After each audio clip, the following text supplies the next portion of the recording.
Well, back to Lebanon, where unions say that petrol stations will begin an open-ended nationwide strike starting Thursday. This during the country's worst economic crisis in decades. Let's go to Beirut. Molana-Allen is with us. Layla, tell us, are people worried about the impact of this strike? People are worried. They're worried about the impact of this strike, along with the escalating economic crisis that's happening here, which is one of the reasons this strike is happening. This isn't the first time there has been a petrol workers' strike in recent months. It's actually happened just before the protests kicked off on October 17th. And the reason for this strike is the fact that petrol workers say they cannot cope with what is happening with a slip of the dollar peg against the Lebanese lira.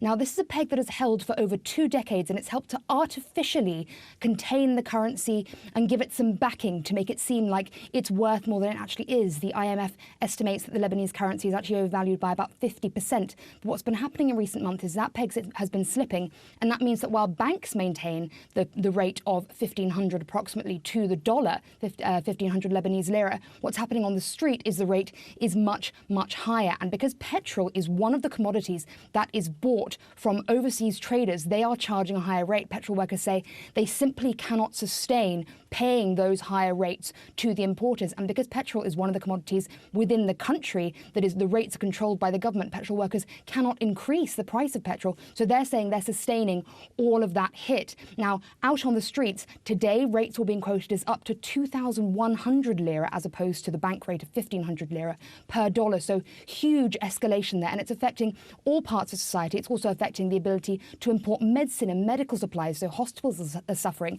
It's affecting the ability to import wheat. Bread, again, is another commodity that has a fixed price. These are important things to keep the country going. So people are incredibly concerned. Already we're seeing cars queuing up around petrol stations, and many already closed from earlier in the evening, and many had already been rationing their reserves of petrol over the last few weeks. So they really are at their lowest ebb.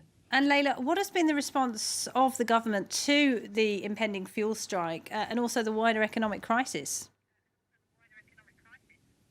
The strike has been much what it has been to the rest of the crisis, both economic and political here, is that we're not seeing that much action at the moment. There have been huge protests outside the Central Bank of Lebanon for the last few days calling for action as the economic crisis worsens. People are suggesting that one of the things that the central bank should do is impose a haircut. That means taking a percentage from what has been earned by the highest investors in Lebanon's banks from the very high interest rates they've been given in recent years in order to deposit their amounts within Lebanese banks. Poor people saying they must take the hit of this economic crisis, not us. The government still maintaining they will not do that. This governor of the central bank, Riyad Salameh, also saying we will not impose that, nor will we impose capital controls, which is another way of trying to stop money from leaving Lebanon's banks, because many of the banks have also been shut for many days in recent weeks, and people are having impositions, unofficial capital controls imposed on what they're allowed to take out of their accounts. So they too can't have access to their money. Now, tomorrow we're going to hit a full month that the government has been a caretaker government ever since Prime Minister Saad Hariri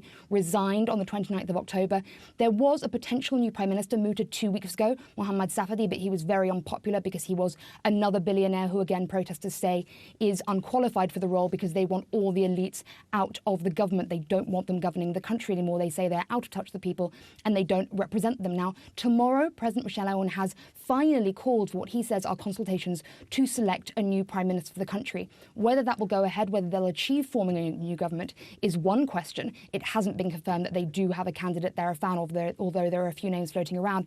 But the second issue is whether protesters will accept that, because, as I say, they're calling for an end to all the governance of the political elites. And they say that the only way to solve this economic crisis is to have a cabinet of technocrats who are just ruling in order to solve the immediate crisis. But currently, leaders in the parliament saying they will not accept that. Layla, thank you very much. Layla Molana-Allen there, reporting from Beirut.